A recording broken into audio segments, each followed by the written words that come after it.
आपण आता परफॉर्म करत आहेत BPSK. तर BPSKमध्ये हे दाखवू. तर हा जो पार्ट आहे हा ट्रान्समीटर पार्ट आहे इथून इकडे, आणि हा जो पार्ट आहे तो आपला रिसिव्हर पार्ट आहे. ठीक आहे. तर ट्रान्समिटिंग पार्टमध्ये काय काय आहे, पॅटर्न आहे, 2 टाईपचे पॅटर्न्स. परत ऑर गेट कशासाठी, तर जे आउटपुटला टॉगल होतं, कधी कधी इन्व्हर्टेड आउटपुट येतं, तर ते कमी करण्यासाठी किंवा रिड्यूस करण्यासाठी आपण यूज करतो ऑर गेट. त्यानंतर नेक्स्ट आहे हे इथं मल्टिप्लिकेशन होणार कशाची, जो कॅरियर सिग्नल आहे आणि जो आपण पॅटर्न देणार आहे. ठीक आहे.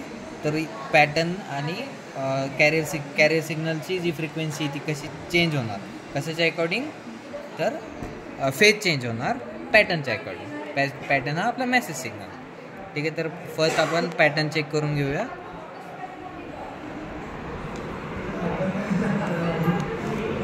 तर पॅटर्न येतोय 10000.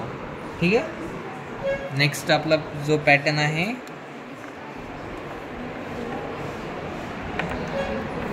नेक्स्ट पॅटर्न काय आहे 10100.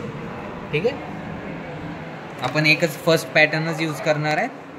त्यानंतर नेक्स्ट पार्ट आहे जे पॅटर्नचं आउटपुट आपण ऑर गेटच्या एका इनपुटला दिलं आहे. ठीक आहे. ऑर गेटचं आउटपुट काय असतं की एक जरी 1 असेल इनपुटला तर आउटपुट 1 येणार. तर म्हणून आपल्याला इफेक्ट जो इनपुटला सिग्नल पॅटर्न दिला आहे तोच आपल्याला आउटपुटला सेम मिळेल. तर ते पण चेक करून घेऊ आपण. ठीक आहे. तर आपण जो इनपुट दिलं होतं तेच आउटपुट येत आहे. ठीक आहे. म्हणजे ऑर गेटमध्ये काही चेंज होणार नाही.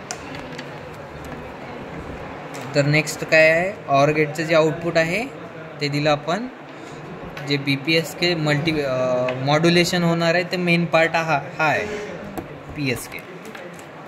तर त्यामध्ये 2 पार्ट आहेत, एक कॅरियर सिग्नल आणि पॅटर्न. कॅरियर सिग्नलची जी फेज आहे तो चेंज होणार कशाच्या अकॉर्डिंग, जे आपण पॅटर्न दिलं. ठीक आहे.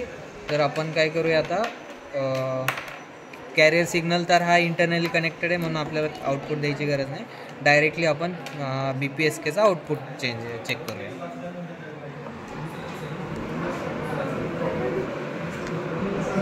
तर हे BPSKचा आउटपुट आहे.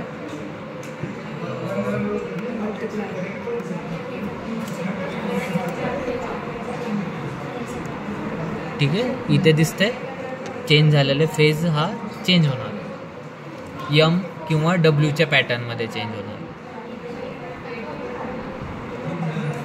अजून एक असेल, प्रत्येक बीटच्या जेव्हा बीट चेंज होईल 0 to 1 किंवा 1 to 0 होईल तेव्हा आपल्याला फेज चेंज होणार 180 डिग्रीने.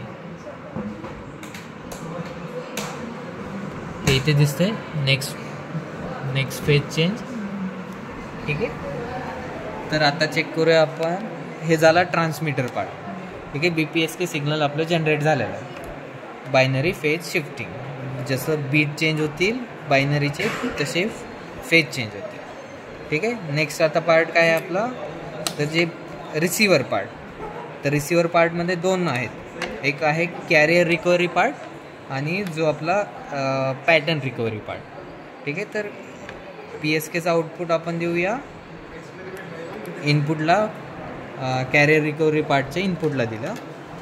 त्यानंतर आपण चेक करूया, त्याच्यामध्ये 3 ब्लॉक्स आहेत.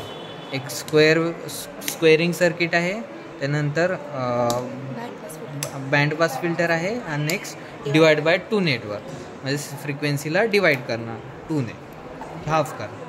ठीक आहे. तर फर्स्ट याचा आपण आउटपुट बघून घेऊया.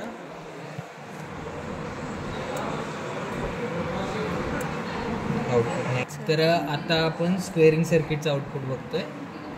तर हे आहे स्क्वेअरिंग सर्किटचं आउटपुट. नेक्स्ट जे स्क्वेअरिंग सर्किटचं आउटपुट आहे ते आपण देणार बँड पास फिल्टरच्या इनपुटला. त्यानंतर बँड पास फिल्टरचं जे आउटपुट आहे आपण ते चेक करू. तर हे बँड पास फिल्टरचं आउटपुट आहे. त्यानंतर नेक्स्ट पार्ट आहे डिवाइड बाय 2 नेटवर्क.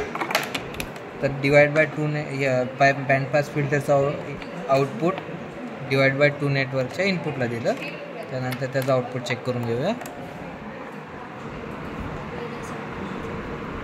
तर हे आहे आपलं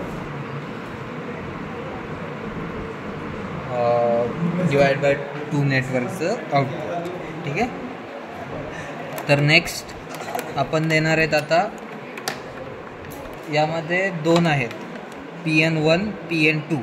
तर PN1ला जे आहे ते आपण देणार PSKचं आउटपुट. ठीक आहे. ट्रान्समीटरचं आउटपुट आहे ते रिसिव्हरनी कॅच केलं. त्यानंतर नेक्स्ट काय आहे, आपला जो कॅरियर रिकव्हरी पार्ट होता त्याचं जे आउटपुट आहे ते P2ला दिलं. त्यानंतर आपण जो आउटपुट आहे डायरेक्ट चेक करूया.